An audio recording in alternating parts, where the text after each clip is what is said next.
저희 조코피TV는 인터넷 가전 렌탈 변경 시 현금으로 110만원 당일 지급, 인터넷 끝판왕, 썬팅 필름의 새로운 패러다임을 선사하는 T9 필름, 고객의 차도 내 차처럼 꼼꼼하게 카스페이스와 함께합니다. 네, 반갑습니다 여러분. 조코피TV 조현일입니다. 제가 이 영상을 찍는 시점은 12월 5일 목요일입니다. 자, 그래서 목요일 기준이라는 점 여러분께서 감안해 주시고 이 컨텐츠를 봐주시면 감사하겠습니다. 자, 뉴올리언스 펠리컨스는 올 시즌을 앞두고 디존테 머레이를 데려왔습니다. 드래프트 픽도 줬죠. 그 다음에 래리 낸스 주니어, 그 다음에 다이슨 데니얼스 같은 수비가 좋은 선수들을 내보내는 대가로 디존테 머레이를 영입을 했죠. 결국 구단의 보관은 하나였습니다.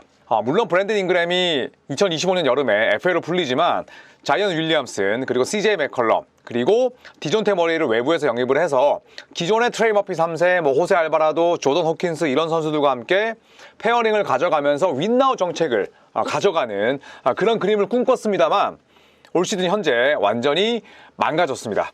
자, 뉴올리언스와 브랜든 잉그램의 이야기부터 먼저 해볼까 합니다. 자, 브랜든 잉그램은 2025년 비제한 자유계약 선수로 풀리게 됩니다. 자, 하지만 일반적으로 내가 이 선수를 잡고 싶으면 연장계약 자격이 주어질 때 바로 연장계약을 선물하죠. 연장계약 때려버리는데 브랜든 잉그램과 뉴올리언스 펠리컨스는 별다른 진전이 없었어요. 그러니까 사실상은 못해도 내년 여름에는 거의 100%, 99.9% 무조건 헤어지는 그림입니다.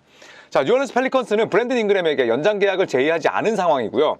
잉그램 같은 경우에도 워낙 자주 다치긴 했지만 고점은 높은 선수였잖아요. 보여준 것도 많고. 그러니까 부상을 제외하면 플로어에 있을 때는 굉장히 많은 도움이 되는 선수고. PD! 아우, 답답하다 진짜. 인터넷도 안 된다고 인터넷 끝판왕에서 바꾸라고 했죠. 인터넷 끝판왕에서 바꾸면 혜택이 엄청 많은데 이런 혜택 놓치면 손해니까. 인터넷 끝판왕이 뭐죠? 진짜 뭘 좀 모른다 정말. 요즘에 인터넷이나 정수기 바꾸면 혜택이 엄청 많잖아요. 인터넷 끝판왕에서 현금으로 110만 원이나 주고 있어요. 전화 좀 해보세요. 합리적인 요금 설계로 결합 혜택 72만 원까지도 놓치지 않고 챙겨준다고 하는데 약정 남아있어도 상관없습니다. 얼마를 이득 볼 수 있는지 확인만 해도 스타벅스 커피 쿠폰 증정, 현금 사은품을 혹시라도 더 주는 곳이 있다면 차액 120%를 보상한다고 하니까 다른 곳 알아볼 필요도 없이 믿고 하셔도 됩니다. 지인 소개하면 한 명당 소개비 6만 원씩 무제한으로 지급한다고 하니까 정말 쏠쏠하겠죠. 자, 365일 상시 상담 가능하니까 1555-3312 또는 더보기란 고정 댓글 링크로 확인을 해 보시면 됩니다. 자, 인터넷 끝판왕은 제가 정말 강력 추천하는 업체입니다. 많은 연락 주세요. 그리고 팀이 원하는 바를 모두 군말 없이 해주는 선수예요. 그러다 보니까 잉그램 본인도 시장에 나갔을 때 혹은 연장 계약을 맺었을 때 내가 40밀, 50밀 정도를 받고 싶다라는 이야기를 했습니다. 그러다 보니까 뉴올리언스는 아예 그 정도 금액을 줄 생각이 없었고 거의 연장 계약은 협상이 결렬됐다고 보시면 될 것 같습니다. 자, 이적은 시간 문제죠. 그런데 뉴올리언스 입장에서도 물론 브랜든 잉그램을 그냥 걸어 나가게 하는 것보다는 잉그램을 매물로 뭐라도 받아오면 좋을 텐데 이 상황이 쉽지 않다는 거죠. 왜냐하면 잉그램 본인이 원하는 금액을 줄 수 있는 팀이 시장에도 많지 않고, 그리고 잉그램이 아직까지 나이가 어립니다. 아직도 20대이기 때문에 충분히 연장 계약, 대형 계약을 맺을 수 있지만 또 잉그램은 그동안 부상도 많았고 조금은 또 쓰기가 까다로운 유형일 수 있어요. 왜냐하면 그동안의 잉그램은 미드레인지 게임이 상당히 강했었는데 물론 올 시즌에는 3점과 드라이빙 위주로 가긴 합니다만 이 선수의 원래 강점은 미드레인지란 말이죠. 올 여름에 본인도 2025년 여름이 자유계약 시장이 풀리는 그런 동기부여가 있고 그래서 팀 연습 때 미드레인지 샷을 한 번도 연습하지 않은 적도 있다고 해요. 그만큼 시대가 요구하고 팀이 요구하는 바를 위해서 굉장히 많은 노력을 하는 선수지만 무언가 잉그램에게 굉장히 많은 돈을 주기는 또 꺼려지는 상황인 거죠.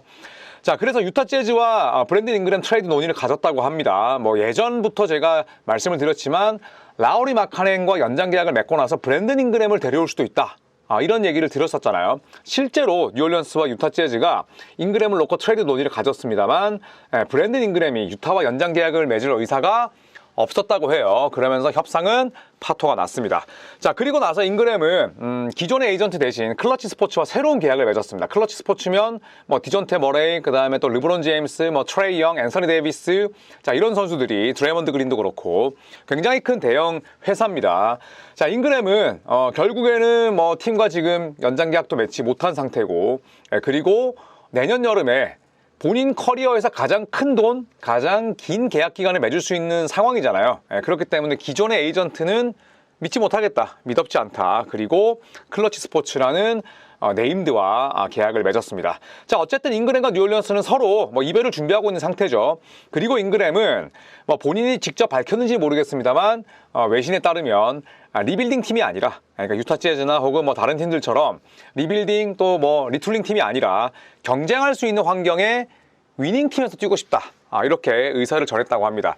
지금 왜냐하면 이 브랜든 잉그램 같은 경우에는 누구나 인정하는 실력자입니다. 그리고 아직까지 앞날이 또 창창한 선수이기도 합니다만 그동안 너무너무 루징 팀에서 많이 뛰었어요. 그러니까 마치 버디 힐드처럼 굉장히 팀 성적과는 좀 인연이 없었습니다. 브랜든 잉그램 같은 경우에는 2016-17 시즌부터 NBA에 발을 내딛었고요. 현재까지 NBA에서 493경기 뛰었습니다. 그러니까 부상이 잦다 보니까 그렇게 출석률은 높지 않았지만 어쨌든 정규 시즌 거의 500경기 뛰었잖아요. 그런데 플레이오프에서 총 몇 게임 뛴 줄 아세요? 10게임 뛰었습니다. 그것도 뉴올리언스 이적해서 2021-22 시즌, 2023-24 시즌, 그리고 전부 다 1라운드 탈락. 그나마도 첫 경험했을 때는 2승 4패였는데 23-24 시즌 때는 그냥 4전 전패, 4대 떡으로 탈락. 그러니까 정규 시즌 500경기 뛰는 동안 플레이오프 10경기를 뛰었으니 본인도 얼마나 위닝팀에서 뛰고 싶겠어요. 그렇기 때문에 그런 의사를 전달했고, 그런 의사를 전달했다는 건 브랜든 잉그램을 팔 수 있는 난도 자체가 더 높아진다는 거죠. 왜냐하면 유타 재즈 같은 팀엔 안 가겠다는 거니까. 그래서 잉그램의 거치가 벌써부터 궁금합니다. 자, 그리고 뉴올리언스 펠리컨스가 현재 서부 컨퍼런스 꼴찌로 떨어진 가장 큰 이유는 여러 가지가 있겠습니다만 역시나 주요 선수들의 부상입니다. 한때 주요 로테이션 8명의 선수가 한꺼번에 빠지기도 했었고요. 그리고 현 시점에서 부상으로 인해서 주축 선수들이 가장 많이 빠진 팀이 바로 뉴올리언스 펠리컨스입니다. 현재까지 지금 이 시점에서 22경기를 치렀는데 잉그램 벌써 6경기 빠졌고요. 자이언 16게임, 그리고 CJ 맥컬럼도 현재까지는 출전 경기 수가 한 자리입니다. 출전 경기 수 한 자리인 선수를 말씀드리자면 아까도 말씀드렸듯이 팀은 지금 22게임을 치렀어요. 제가 이 컨텐츠를 찍는 시점에. 그런데 한 자리 출전에 그친 선수가 자이언, 맥컬럼, 트레이 머피 3세, 그리고 디존테 머레이, 여기에 허브 존스. 자, 이런 선수들이 전부 다 로테이션이잖아요. 5명이 무려 한 자릿수 출전에 그쳤습니다. 호세 알바라도도 주요 로테이션인데 겨우 11경기, 조던 호킨슨도 겨우 11경기. 22게임 중 11게임이니까 출석률이 50%가 안 되는 핵심 로테이션이 7, 8명이라는 거예요. 그러니까 완전히 부상 병동이라는 겁니다. 자, 그 가운데 이 자이언 윌리엄스는 거의 포기 상태라고 봐야겠죠. 6경기 22.7득점, 리바운드 8개, 5.3 어시스트. 나오면 잘하지만 못 나오니, 그리고 나와도 배가 출렁출렁거리고, 그리고 12월에 뛸 수 있을지 여부도 모르겠어요. 자, CJ 맥컬럼은 부상에서 복귀하긴 했습니다만 기록은 전체적으로 얼핏 보면 괜찮아요. 21득점에 어시스트가 3.1개인데 어시스트 개수도 많이 줄었고 야투 효율이 감소했습니다. 야투 성공률 자체는 1.3%만 떨어졌지만 또 3점 성공률이 큰 폭으로 낮아졌고 자유투는 다시 CJ 맥컬럼이 슬럼프예요. 이 맥컬럼이 최근 들어서 자유투가 굉장히 기복에 또 시달리고 있는데 아직까지 표본이 적긴 합니다만 62.5%면 어떻게든 개선이 필요한 거죠. CJ 맥컬럼 같은 경우에도 1991년생, 나이가 많습니다. 그리고 서서히 이제 또 노쇠화가 진행이 되는 단계인데 자유투마저 지금 낮은 상황이고요. 자, 디존테 머레이 5경기 치르면서 13.2득점, 리바운드, 어시스트 6개 이상. 다른 선수였다면 좋은 성적이지만 자, 디존테 머레이는 1라운드 픽 2장에다가 그리고 다이슨 데니얼스라는 유망주, 또 레리 낸스 주니어는 롤플레이어긴 합니다만 만만치 않은 대가를 주고 영입한 선수입니다. 그런데 현재까지 왼손 골절상에서 돌아오자마자 완전히 밸런스가 무너져 있어요. 야투가 27%, 3점이 21%. 부상, 부진, 이 두 가지가 전체적인 바이러스처럼 덮치게 되면 팀을 어떻게 살아나겠습니까? 제 몫을 해내고 있는 선수가 거의 없을 정도로 굉장히 부진한 뉴올리언스 펠리컨스고요. 또 심지어 기대를 모았던 이 트레이 머피 3세 같은 경우에도 평균 득점은 17점이지만 상당히 효율이 좋지 못합니다. 그러니까 지금 현재 로스터에서 제 몫을 해내고 있는 선수가 거의 없다고 봐야 돼요. 오히려 브랜든 보스턴 주니어나 혹은 이브 미시 같은 영건들, 또 미시 같은 경우는 신인이잖아요. 오히려 기대를 하지 않았던 영건들이 제 몫을 해내고 있고 베테랑들은 이런저런 이유로 본인의 몸값에 걸맞은 활약을 펼치지 못하고 있습니다. 자, 그렇다고 해서 리빌딩 버튼을 누를 수 있느냐? 그렇지도 못해요. 왜냐하면 일단 자이언 트레이드는 거의 불가합니다. 자이언 복권 여러분께서는 긁어보시겠어요? 저 같은 경우는 절대 받지 않을 것 같아요. 물론 뉴올리언스 펠리컨스가 덤핑을 한다면 좋겠지만 자이언은 기본적으로 마이너스 옵션이 얼마나 들어있는지 모르겠습니다만 엄청나게 또 많은 돈을 받는 선수잖아요. 그러면 그만큼 반대급부를 내가 내줘야 되기 때문에 그냥 차라리 안 갖고 마는 거죠. 그래서 자이언 트레이드는 트레이드 가치가 바닥입니다. 자이언을 내보낸다고 하더라도 많은 걸 받아올 수 없어요. 그리고 내가 자이언을 영입하고 싶은 팀 입장에서도 많은 거를 또 내줘야 되는, 어쩔 수 없이 내줘야 되는 상황이라면 복잡하게 굳이 빅딜할 필요가 없다는 거죠. 내가 파는 입장에서 많은 걸 받아올 수 없고 구매하는 입장에서도 이 선수에 대한 관심이 있는데 내 살림의 미천들을 어느 정도 드러내야 된다면 트레이드 난이도가 확 올라가는 거죠. 그리고 애초에 뉴올리언스 역시 이게 블러핑일지는 모르겠습니다만 자이언을 중심으로 팀을 꾸려가고 싶다라고 최근에 또 이야기를 했다고 합니다. 또 자이언은 아예 웨이브할 생각도 없다고 하는데 이게 과연 진심일지 블러핑일지는 좀 지켜봐야겠죠. 자, 그리고 CJ 맥컬럼 1991년생 백전 노장이자 35밀짜리 비싼 자원입니다. 자, 물론 아직까지 계약 기간이 내년까지 남아있긴 합니다만 일단은 디존테 머레이를 충분한 대가를 지불하고 데려왔잖아요. 디존테 머레이를 데려온 이유는 CJ 맥컬럼과 혹은 호세 알바라도와 페어링 시키기 위해서예요. 그러니까 CJ 맥컬럼은 뉴올리언스에서 1번으로 많이 뛰었지만 1991년생, 그 다음에 키가 작고 수비가 약한 선수잖아요.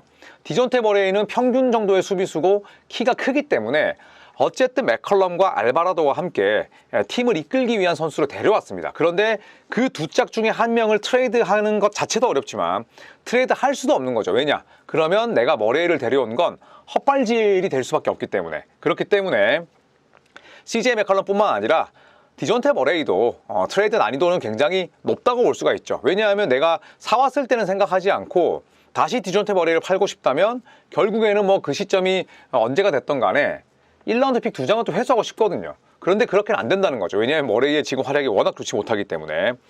자, 그리고 디존테 머레이를 데려오는 대가로 내보냈던 다이슨 데니얼스는 이적하자마자 정말 그 다이슨 청소기처럼 완전히 먼지를 다 빨아들이고 있어요. 압도적인 스틸 1위고요. 잠재력 제대로 폭발하고 있는데 아까도 말씀드렸듯이 지금 뉴올리언스 펠리컨스가 위안을 받을 수 있는 부분은 그냥 이브 미시 같은 루키 선수들, 브랜든 보스턴 주니어 같은 무명 선수들의 활약 이것밖에 없습니다. 네, 브랜든 보스턴 주니어는 클리퍼스 출신인데 그 당시에는 거의 존재감이 없었지만 지금은 식스맨으로 잘 뛰고 있고요. 성장을 기대했고 또 성장을 도모해야 하는 트레이 머피 3세나 혹은 조던 호킨스 같은 경우에는 뛰었다 말았다 유리몸에다가 그러다 보니까 이 선수들 전부 다 슈터인데 밸런스 흐트러지죠. 야투 성공률이나 효율이 좋을 수가 없어요. 그렇기 때문에 저는 뉴올리언스의 유일한 희망은 혹은 그냥 위안거리는 브랜든 보스턴 주니어와 이브 미시다 이렇게 생각을 합니다. 자, 여기에 현 시점에서 호세 알바라도, 조던 호킨스, 허브 존스는 개점 휴업입니다. 그러니까 아까 말씀드렸던 자이언 윌리엄슨 이외에도 많은 롤 플레이어들이 오랫동안 빠져 있고요. 또 브랜든 잉그램도 계속해서 종아리가 좋지 못한 상태입니다. 12월 5일 목요일 기점으로 5게임 연속 나오지 못하고 있어요. 자, 디존테 머레이가 부진하고 그 다음에 뉴올리언스 펠리컨스가 올 시즌에 이대로 간다면 그냥 봄농구는 가능성이 거의 없다고 보시면 될 것 같습니다. 이러면 본전 생각나잖아요. 지명권 생각이 날 수밖에 없어요. 자, 2025년 NBA 드래프트는 딜런 하퍼를 비롯해서 쿠퍼 플레이그까지 굉장히 좋은 선수들이 많이 나온다고 합니다. 그래서 이미 역대급이라는 평가를 받고 있는데 원래 이 뉴올리언스 펠리컨스는 1라운드 픽 2장을 보유하고 있었어요. 자, 하지만 이 머레이 영입 과정에서 2025년 드래프트 픽 1장을 내줬고요. 그 다음에 2027년 드래프트 픽도 팔았습니다. 연속해서는 팔지 못하기 때문에 25년과 27년을 판 거예요. 그렇기 때문에 2025년 NBA 드래프트는 자체 픽 1장이 전부입니다. 물론 디존테 머레이는 살아날 거예요. 올스타고 기본적으로 굉장히 또 수비가 좋은 선수고 그 다음에 지금 함께 뛰고 있는 CJ 맥컬럼의 작은 신장을 감안했을 때는 서로 1번, 2번이 바뀌었다고 볼 수는 있지만 동 포지션 대비 또 키가 제일 큰 선수입니다. 그렇기 때문에 기본적으로 우리가 스탯에서 볼 수 없는 그런 효과들을 많이 안겨다 주긴 할 거예요. 그런데 디존테 머레이를 데려오면서 다이슨 데니얼스 1라운드 픽 지명권 2장, 레리 낸스 주니어를 내보냈다는 건 당장 지금 이기기 위함이잖아요. 그런데 완전히 지금 타임라인과 성적이 맞질 않아 버리는 거죠. 그렇다면 2025년 드래프트 픽 한 장 이거 아깝다라는 생각이 들 수밖에 없겠죠. 자, 뉴올리언스 펠리컨스 부상에 장사 없습니다. 뉴올리언스가 뭐 팀 운영을 좀 이상하게 한 것도 있고, 그리고 많은 이들이 지적을 했지만 구단이 너무 자이언을 관리하지 못한다, 뭐 이런 이야기도 나오고 있어요. 그런데 선수가 망가지고 선수가 뭐 매일 밤 안성탕면 3개씩 끓여 먹고 다음날 아침에 뭐 피자 먹고 햄버거 먹는 건 구단도 막을 수는 없죠. 자이언은 정말 뉴올리언스가 제대로 잘못 뽑은 선수가 됐지만 나머지 선수들의 부상은 또 불운한 부분도 분명히 있었다고 봐요. 하지만 냉정하게 보자면 올 시즌의 뉴올리언스는 사실상 저는 농사가 끝났다고 생각합니다. 죽었다 깨어나도 플레이오프는 절대 못 갈 거고, 이제 어떤 식으로 잉그램을 처리하고 그리고 또 자이언 윌리엄슨에 대한 그런 이 플랜을 가져갈지가 더 중요하다고 봅니다. 윌리 그린 감독 나쁘지 않잖아요. 데이비드 그리핀 단장 물론 호불호는 갈리지만 능력은 있는 인물입니다. 뉴올리언스 펠리컨스의 지역 자체가 NBA 인기가 좀 떨어지고 또 선수들이 가기 싫어하는 그런 장소긴 합니다만, 뉴올리언스 펠리컨스도 충분히 더 반등할 수 있는 그런 자산들이 있기 때문에 남은 시즌은 사실 성적보다는 앞으로 갈 방향, 갈 피를 잡는 게 더 중요하지 않을까 생각을 합니다. 자, 여러분께서는 뉴올리언스 가장 큰 문제가 뭐라고 생각하시나요? 부상을 제외한다면 자이언인지 아니면 구단 수뇌부인지 여러분의 생각이 궁금하니까요. 댓글 많이 달아주시면 아주 가치 있게 더 재밌게 읽도록 하겠습니다. 고맙습니다.